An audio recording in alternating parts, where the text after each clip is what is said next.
কুরসির অনেক ফজিলত আছে। তার মধ্যে থেকে আমি আজকে আপনাদের সামনে 10টা ফজিলতের কথা বলব। যেহেতু আমাদের সময় শুক্রবারে আলোচনা করার সময় হলো 40-45 মিনিট, এজন্য আজকে আমরা 10টা ফজিলতের কথা জানব আয়াতুল কুরসি।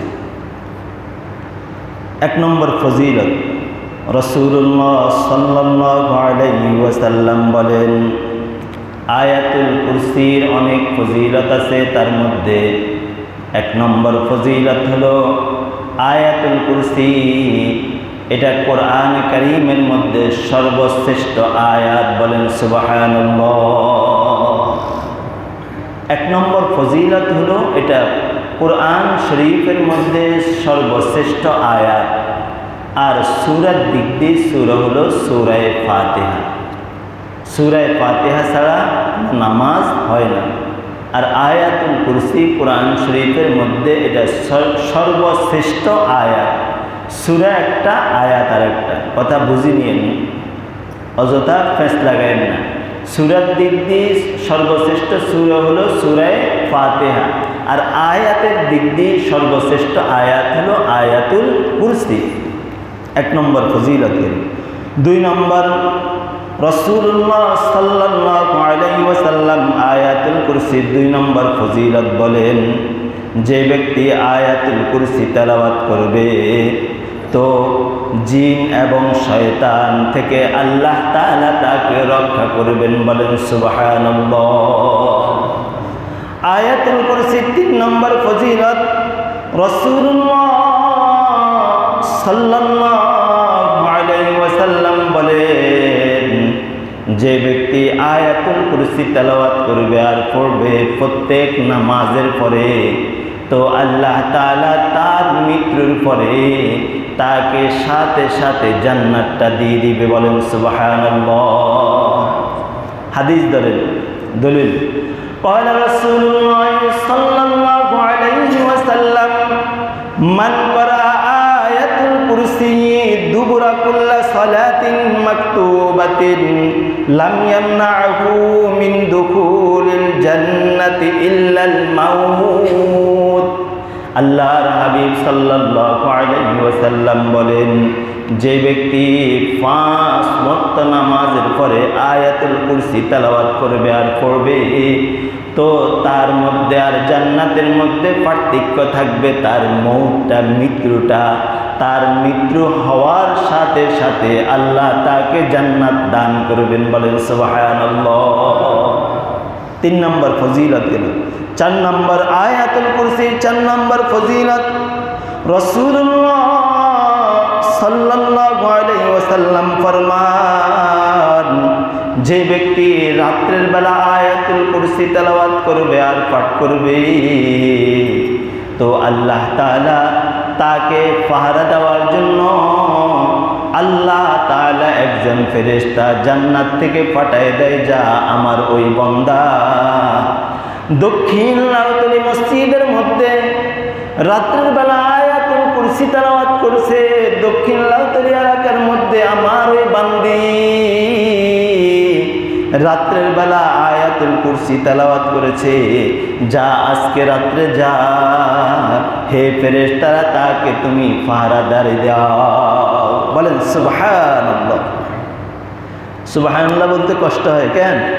আচ্ছা, 5 নম্বর ফজিলত আয়াতুল কুরসির, রাসূলুল্লাহ সাল্লাল্লাহু আলাইহি ওয়াসাল্লাম বলেন, যে ব্যক্তি আয়াতুল কুরসি তেলাওয়াত করবে আর পাঠ করবে, তো ওই ব্যক্তিকে আল্লাহ তাআলা জাদুটনা থেকে, বদনজর থেকে আল্লাহ তাআলা তাকে হেফাজত করবেন। বলেন সুবহানাল্লাহ।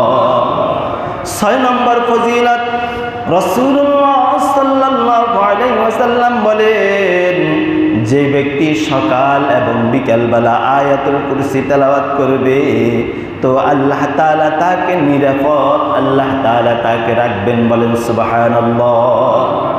7 নম্বর ফজিলত, রাসূলুল্লাহ সাল্লাল্লাহু আলাইহি ওয়াসাল্লাম বলেন, যে ব্যক্তি ঘর থেকে বের হওয়ার সময় আয়াতুল কুরসি পড়িয়া বের হবে, তো আল্লাহ তাআলা তার বের হওয়ার পরে আল্লাহ তাআলা তাকে আসমানি জমিনি যত বলা মুসিবত আছে, যত বিপদ আপদ আছে, আল্লাহ তাআলা সমস্ত বিপদ আপদ থেকে আল্লাহর ওই বান্দার বান্দিকে হেফাজত করবেন। বলেন সুবহানাল্লাহ।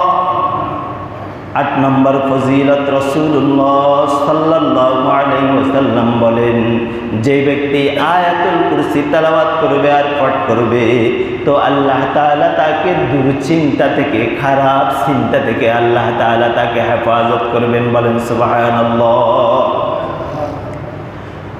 9 নম্বর ফজিলত, রাসূলুল্লাহ সাল্লাল্লাহু আলাইহি ওয়াসাল্লাম ফরমান, আমার কোন বান্দা বান্দি যদি অসুস্থ অবস্থায় আয়াতুল কুরসি তেলাওয়াত করে আর পাঠ করে তো আল্লাহ তাআলা তাকে কি করবেন? আল্লাহ তাআলা তাকে সুস্থতা দান করবেন। বলেন সুবহানাল্লাহ। 10 নম্বর ফজিলত, রাসূলুল্লাহ সাল্লাল্লাহু আলাইহি ওয়াসাল্লাম ফরমান, আল্লাহর কোন বান্দা বান্দি আর আমার কোন উম্মত যদি আয়াতুল কুরসি তেলাওয়াত করে আর পাঠ করে তো আল্লাহ পাক রব্বুল আলামিন তাকে মৃত্যুর সময় ঈমান নসিব করিয়া তাকে মৃত্যুটা দান করবেন। বলেন সুবহানাল্লাহ। আয়াতুল কুরসির আমরা এবার 10টা ফজিলত কি করলাম? শুনলাম। আরও একটা হাদিস আয়াতুল কুরসি সম্পর্কে বলবো, তারপরে আমরা ক্রমান্বয়ে অর্থ এবং তাফসীরের দিকে যাব। হযরত উবাই ইবনে কাব রাদিয়াল্লাহু তাআলা হইতে বর্ণিত, কোন কিতাবের মধ্যে আছে হযরত উবাই ইবনে কাবের কথা, বুখারী শরীফের মধ্যে আছে, কোন কিতাবের মধ্যে আছে হযরত আবু হুরায়রা রাদিয়াল্লাহু তাআলা এর কথা। হযরত আবু হুরায়রা রাদিয়াল্লাহু তাআলা তার কাছে রাত্রের বেলা একজন চোর আসলো, তার কাছে যাকাতের কিছু মাল ছিল, যাকাতের মালগুলা একজন চোর আসিয়া রাত্রের বেলায় কিছু যাকাতের মাল থেকে কিছু মাল চুরি করে নিয়ে যাচ্ছে। আবু হুরায়রা রাদিয়াল্লাহু তাআলা ওই চোরের হাত ধরে ফেললেন আর বললেন, ব্যাপারটা কি? তুমি যে আমার যাকাতের মালগুলা নিয়ে যাচ্ছ চুরি করে, ব্যাপারটা কি?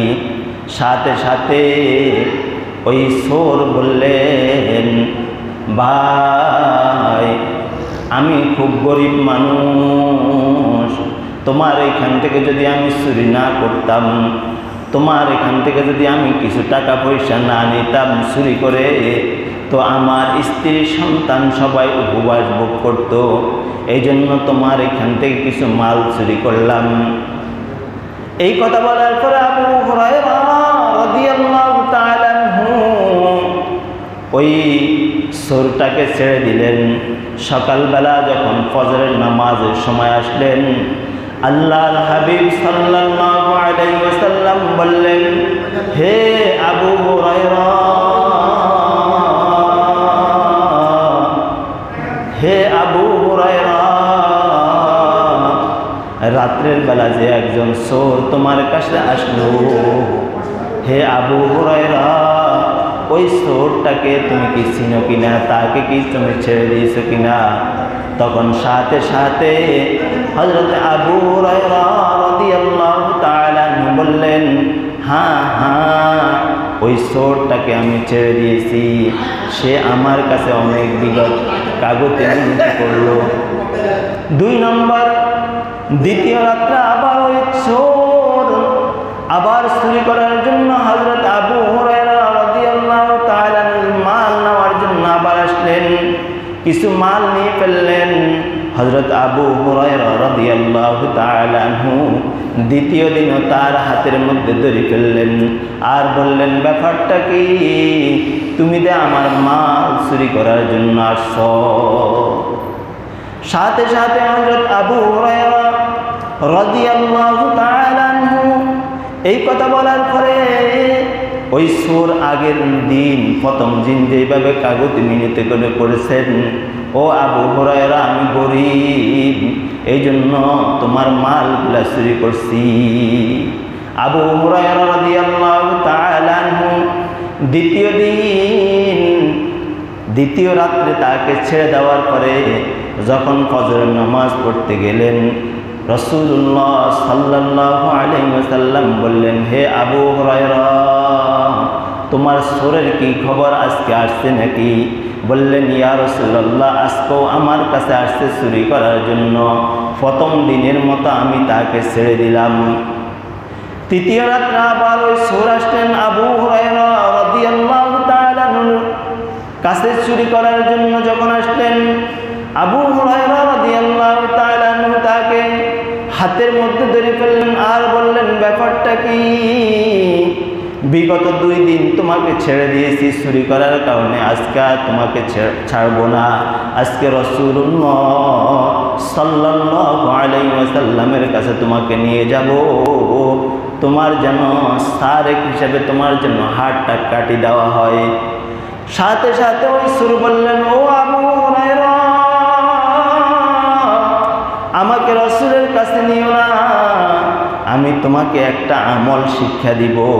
আজকে থেকে তুমি যদি ওই আমলটা করো, পৃথিবীর কোনো মানুষ তোমার জিনিস চুরি করতে পারবে না। বলেন সুবহানাল্লাহ।